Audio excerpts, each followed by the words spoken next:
Hello, I'm Dr. Dale Caldwell. Welcome to Family Business World. I have another incredible guest today, Ralph Albert Thomas, the CEO and Executive Director of the New Jersey Society of CPAs, someone who's been a friend for a long time. Ralph, welcome. Thank you, Dale. Pleasure to be with you this morning. Well, thank you again for taking time out of your busy schedule. You are, and I don't want to embarrass you, but you're one of the most influential people in the state of New Jersey. And I say that to you because, again, you've been in your position for how many years? Um, little November of 2019 was 20 years for me. So you started when you were 15. Is that I wish. But as many of you know, the Society of CPAs really oversees financial tax issues. I mean, every major accounting firm is a part of this association. And so tell me a little bit about that. For the audience that may not know about the Society, what are you about and what do you do?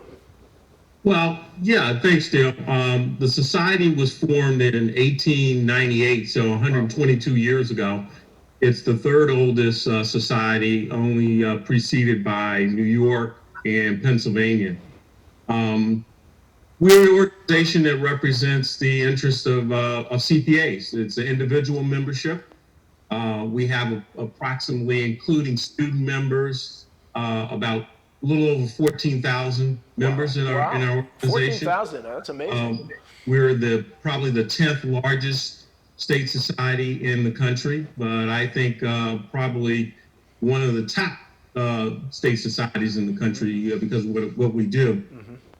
We have four entities. The society, which is the membership organization. We have an education foundation because we put on a lot of training programs for CPAs. They have a requirement to have 120 hours of continuing professional education over a 3-year period. Over 3 years, okay. And in addition to that, we're down in Trenton advocating for the profession to make sure that the environment here in New Jersey is conducive to our members being able to do what they do. The other two entities we have a scholarship fund, which we're real proud of. It's been in existence for about 60 years. Wow. And on an annual basis, we're awarding over $300,000 to high school students and college juniors and above. Wow. Now, do they have to be accounting majors or focused on finance? Accounting. He focuses on accounting majors. Yeah. Obviously, individuals from high school, they're just thinking about it, right. and their scholarships are over a 4-year period. So long as they stay in accounting, they continue to get funded. And as fantastic. I said, I think safe to say that we have the largest scholarship fund supporting accounting education in the country. Oh, wow. So that's been something that's been impressive. It started out with $25 savings bonds back in the day when $25 meant something. But we were real proud of what we've done over the last 10 years. We've done well in excess of $5 million worth of scholarships out to students, encouraging them to become a CPA in the profession. So, in addition to that, we also have a political action committee, and as I said, our education foundation, which delivers, brings in about 2,200 attendees or taking programs over a year. Wow. So, and that's where a lot of CPAs get their continuing education to meet their requirements. So, we've been around for a long time. We've been more recently getting very actively involved because we want to be viewed as a thought leader and a resource to the administration. My pitch is always, if you really want to get a pulse read on what's happening in New Jersey, what better organization to reach out to than NJCPA, because our members pretty much touch every constituency business here in the state of New Jersey. Well, and one of the reasons I wanted to have you on the show, not only because of your influence and you're just a good human being, is family businesses are really among the largest clients of your members, right? The family businesses are I think key. The number of what we classify as small businesses is somewhere in the order of magnitude between 350,000 and 360,000 here in the state of New Jersey. So Right. small businesses are, they're Main Street, and they help the New Jersey economy. So yes, our members support small businesses quite a bit. Well, and so I want to talk about some of the legislative stuff. We're in this very, very obviously challenging period, but a little bit about your background.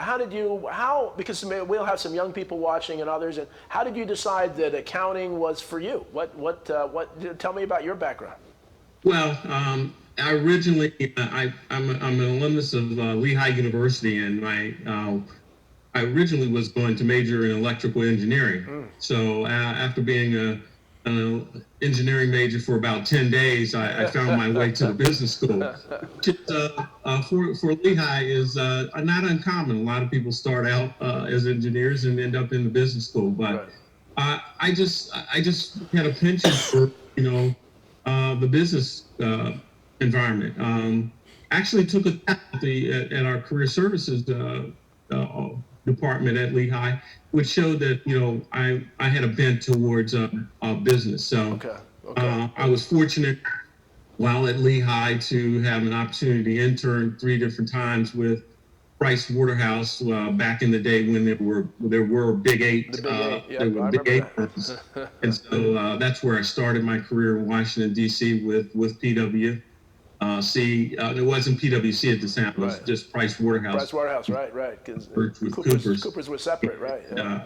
I worked with them for about 4 years, and then went to work for a client there in Washington, Potomac Electric Power Company, and ended up coming to New Jersey right around the time of the breakup of the Bell Operating Company. And I went to work for American Bell, which was a little small company that would ultimately morphed into AT&T Information Systems and whatnot, and spent about 4 years there. And then went into the city and worked for Citibank. Headed up a due diligence group there, supported our mergers and activities there with business combinations, and spent close to almost 13 years. Wow, really? Wow. And then one of our past presidents of the society, who I worked with on some business deals when I was at Citibank, just kind of approached me and said, I think you talked about wanting to do some interesting things and making a change. The executive director, my predecessor, was getting ready to retire, and he asked, "What do you think about doing that?" And I said, I'm not ready to retire." Right. but I've really enjoyed my 20 plus years with the society, and I think we've come a long way in terms of an organization, both from a growth standpoint, but also in our engagement and involvement in what's going on in New Jersey and working. Well, you're humble, right? I mean, you've been humble. I mean, your organization is really a thought leader, has become under your leadership, a really thought leader when it comes to business, to finance, to taxes, and obviously taxes are key. My parents, got their stimulus check and got the letter from the president yesterday. So, my daughter did too. Oh, really? So I guess I had gotten one earlier. So what are some of the legislative issues that are hot first in New Jersey, and then we'll talk about federally? What are some of the things that, what's keeping you up at night with what's going on with this chaos? Well, certainly, what the impact on the small business community, the fact that businesses are closed is going to have, an impact on the state's revenue. And also, it's just going to have a significant impact on the economy. So, and I think that's why, today people are anxious to open up and get business back going again. So I know it's important for our members as well. A couple of the things that you mentioned, one of the things that you always look at are taxes. Our members are, New Jersey has the stigma of being one of the highest tax environments in the country. Right. There's no secret to that. And so one of the things that we work towards is trying to level the playing ground because we want New Jersey to be competitive. We want people to stay here. I want my members to stay here as well. Because in today's environment with technology, they could operate, without having a footprint in New Jersey. Absolutely.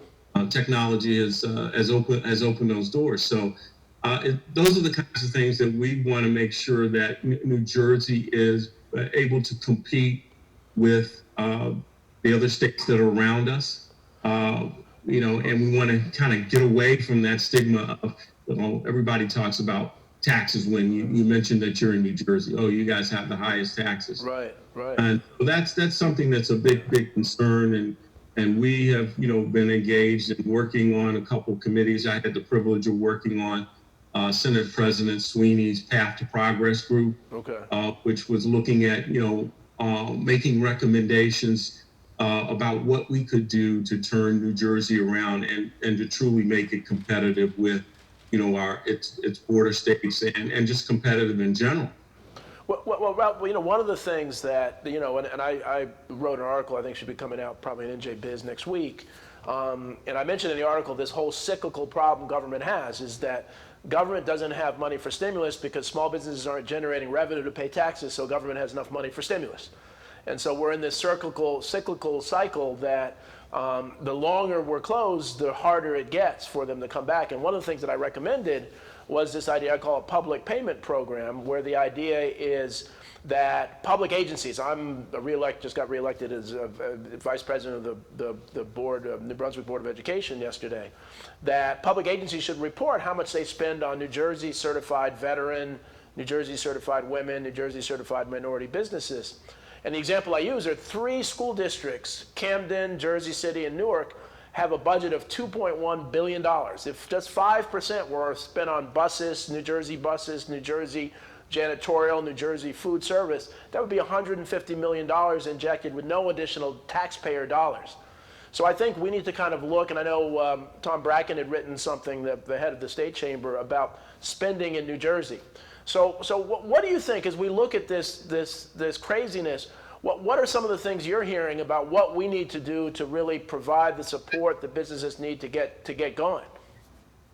Well, clearly, one of the concerns is the fact that whenever there's an issue in New Jersey, the immediate thought in most instances is let's raise taxes, and that's just not a great thing. It doesn't work. Right. From the business community, from my members, we need to focus on where we can cut costs.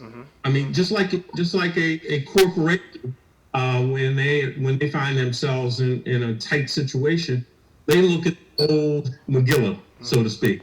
It's just not about, well, can we raise revenues? It's about how can we be more efficient? And I think that's one of the big challenges here in New Jersey is, are we as efficient as we can be? The structure, taking a look at, the fact that we have all of these municipalities and almost 560 school districts. Is there a better way for the state to operate, or the educational process? Should we have regional high schools, or regional schools in general? We do have some regional high schools. So having that infrastructure, we have towns that have boards of education who don't have schools in them. Their students are bused to other areas. So I think that's a big thing, is that the citizens of New Jersey want efficiency, and I think that's something that legislature is starting to look at in terms of how do we become more efficient, and that we just can't tax our way out of everything. That's just not the solution. Well, and also recycling dollars within the state. Big issues. Recycling dollars within the state, because again, I will tell you, and I guess a lot of people don't really know, certainly with schools and municipalities, is that schools will have training programs. There's a lot of money spent on teacher training. And they'll hire trainers from Ohio and from California when there are plenty of great trainers in New Jersey. And so, we use national bus companies instead of New Jersey-based bus companies. We use in-house janitorial instead of some New Jersey-based janitorial. So I think as you do your policy, I don't know if you guys have done the research, because your team does amazing research and really comes with a lot of data and details around it. I don't know if you've looked at that, but we really don't do it. No state does. We don't do a good job of spending and really requiring, incentivizing spending within New Jersey. I don't know if have you done any studies about Jersey-based spending over the years? No, not specifically. We've done some surveys on with our membership about what is it that you think needs to be done to turn New Jersey around. But I do agree with you that that's been a conversation on a number of coalitions that I've been on. Is how do we become more efficient? How do we eliminate some of the duplicate processes that exist here in state government? How do we think about, at one point in time, there was a big discussion about consolidation. And consolidation is a great idea. It may not be right for everybody, right, but at least it's something that should be explored. Shared services, with all the townships, why do they individually need to go out and secure contracts when they can work together? I mean, there are a few towns that do that, but there should be many, many more that explore that opportunity. And so one of our family members again, as you know, I'm a professor and executive director of the Fairleigh Dickinson University Rothman Institute of Innovation and Entrepreneurship. And so we have family business programs and veteran business programs. And one of our partners is Sobel and Company. And I know they were instrumental. I just did my dad's 86, my mom's 85, and they've moved in with me. So they've been living with me, which has been wonderful. And I'm so glad just hearing the nightmares at many nursing homes that they're with me. So I did their taxes, and I noticed that their taxes went up federally, where they owed $3,000, and the taxes went down in New Jersey, where they have $3,000 coming back. And I understand Sobel, and I'm sure you were part of that whole deal. Can you explain what we did and what was going on a federal basis with this whole property tax deduction, et cetera, et cetera? Can you explain that for our as you know, New Jersey has probably the highest property taxes in the country. So when Congress enacted legislation to cap, property taxes and state and local taxes at $10,000. It was a huge impact on New Jersey because we have so many areas. I mean, just in certain counties, the property taxes alone average $24,000 to $25,000. Right. So that really was a big hit to New Jersey, and there are efforts being made by members of the New Jersey congressional delegation to seek that being overturned because of the impact it's had on New Jersey. So that's one of the things that, when you look at when people did their federal taxes from New Jersey, they saw that they got a little surprised because of that $10,000 cap. Right. Again, because property taxes are high here, and state and local taxes are also high. So that was a big hit to New Jersey. And I know, as I said, our congressional delegation is trying to institute legislation in Congress for that to be overturned. Right. But now New Jersey. So what happened in Jersey? A tough place. And my fear is, people will start to leave New Jersey because of it and go to, particularly as they approach retirement, and even seeing movement by folks before they're reaching the retirement age. So that's a big challenge. Now, wasn't there an adjustment in New Jersey to that provides that discounted? You can actually discount it against New Jersey taxes. Is that true? No.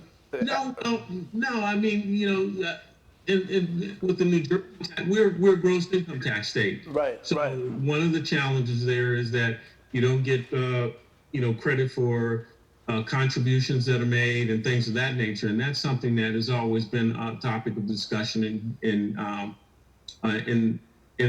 organization and just in general in New Jersey about why can't we mirror or be like a piggyback state to the federal tax forms.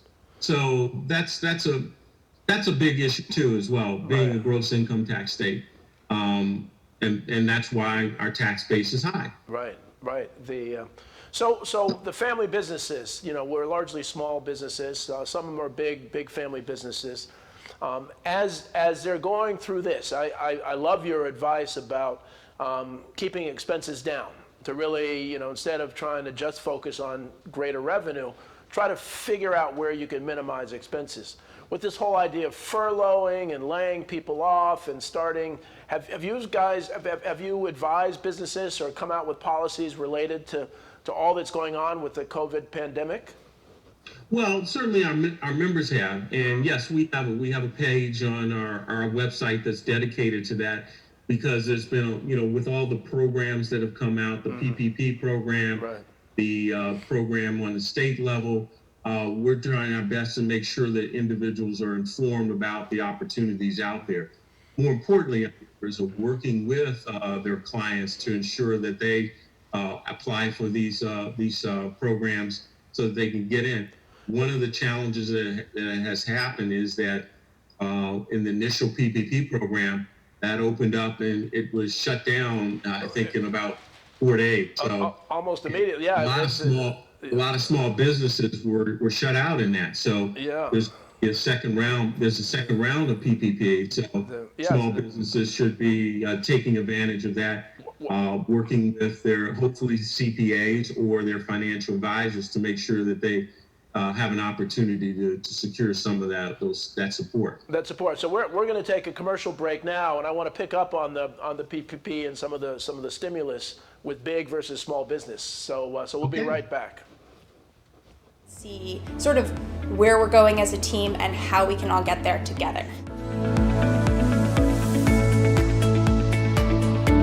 We had a tremendous experience with the BCAP partners. One of the challenges that we have as an organization is to make sure that we have the right people in the right chairs doing the right thing. To do that well, you have to have synergy. You can try to dream up ways to make sure that your group does that, or you can rely on experts. We would recommend BCAP partners to anybody who's looking to take their organization to the next level.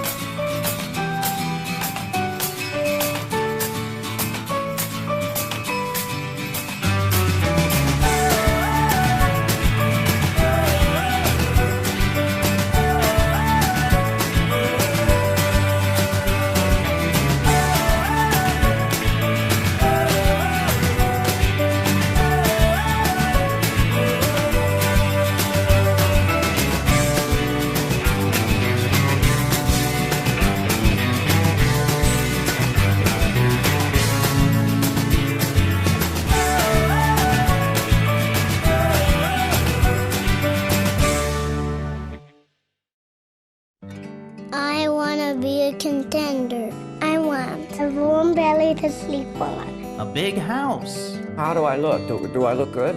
I want to play hard. My nails done once a month. I want a home. I just want a home. I want someone to love. Last year, more than 30,000 companion animals came to us without homes. 20,000 of them were felines. Let's make some homes together. Hello everyone, I'm Mark Iorio. I'm the host of Rainmakers Roundup right here on RVN TV. The show is about looking for people who are in competitive businesses that are doing something different and unique in the world of sales and marketing. Join me right here on Rainmakers Roundup on Wednesday mornings at 9 a.m. and then again on Thursday evenings at 6:30 p.m. right here on RVN TV. Today's show is sponsored by Dr. Jacqueline. Take charge of your life personally, financially, and professionally. Visit drjacqueline.com to book an appointment today.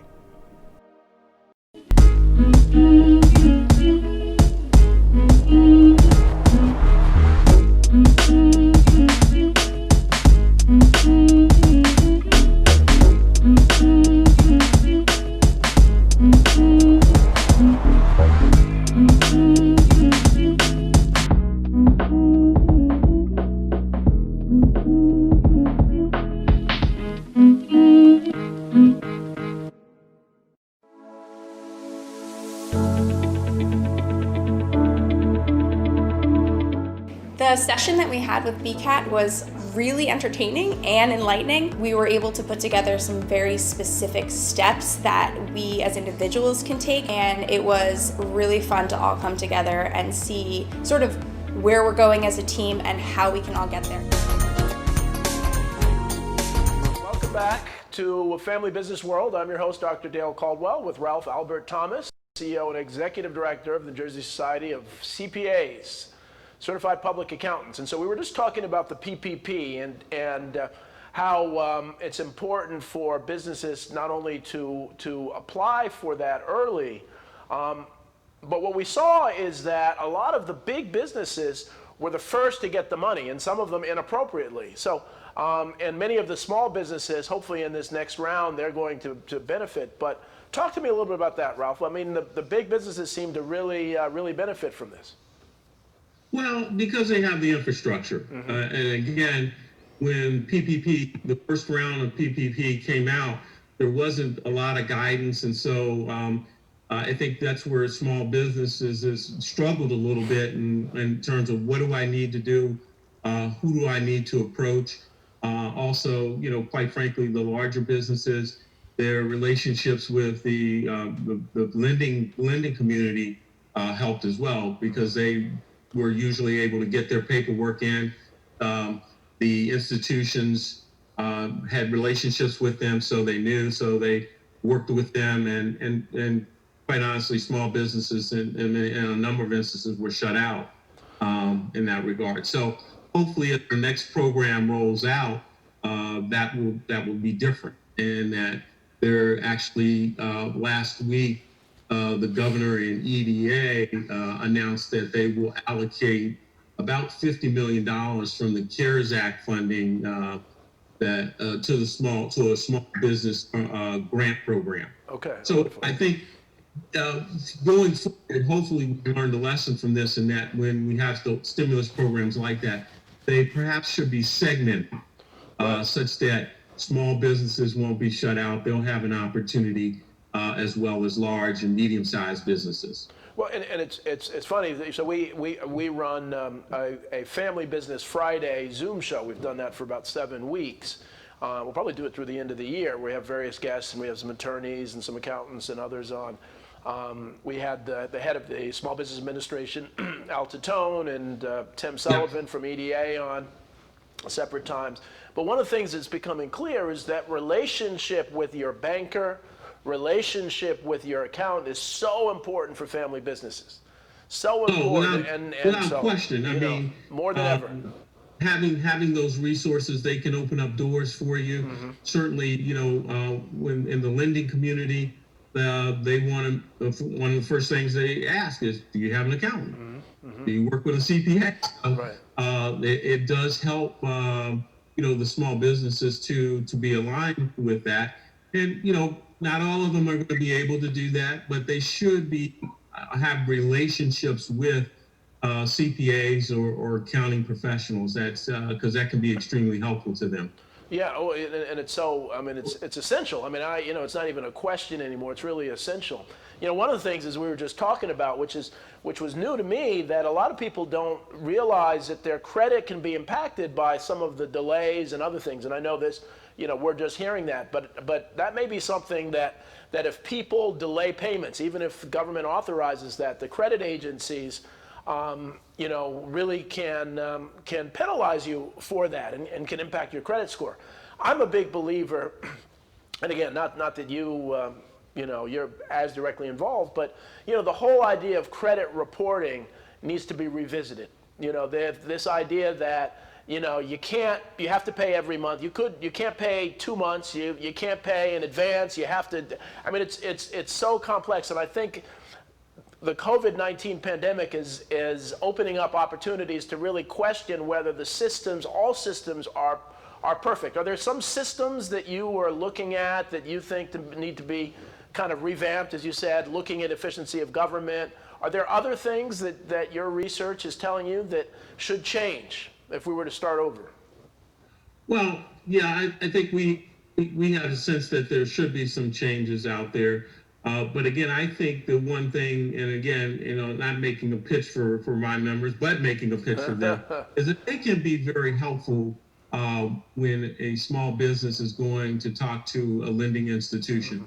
Because the first thing that, lending institutions want to understand is, what kind of practices do you have in place, particularly from an accounting perspective.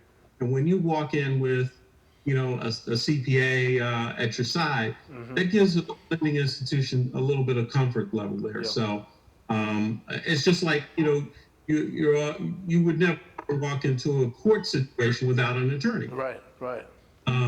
People who can get and provide the guidance for you that will help you in terms of moving your business forward. And also the fact that, CPAs are a resource because they're connected with the financial institutions. They're also connected with attorneys who can help, and that's where, I think small businesses need to make sure that they place some emphasis on that.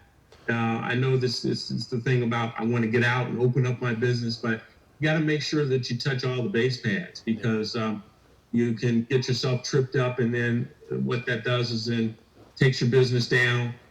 Sometimes put you where you have to shut down your business because you haven't filed the right forms and things of that nature. Right. That's why having professionals, working with professionals like CPAs and attorneys can be extremely helpful for it, so that you don't run into those roadblocks. Well, yeah, and I think that's brilliant advice, and we're at the end of time, but as you say that, one of the things that I would encourage as you're lobbying for legislation is that there's some extra tax deductions for small businesses to take advantage of these advisors. Because big businesses can afford to do that. They have advisors for everything. They have lawyers for everything.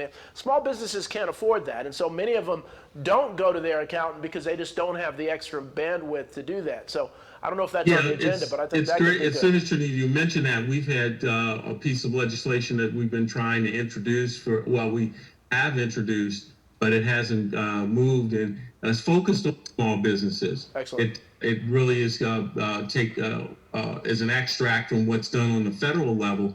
It's Section 1202, where you get special credits for small businesses or startup businesses, because I think if we want to turn the New Jersey economy around, small businesses are going to play a critical part in that, and we need to incentivize them to stay in business and to stay in New Jersey. Yep, so exactly.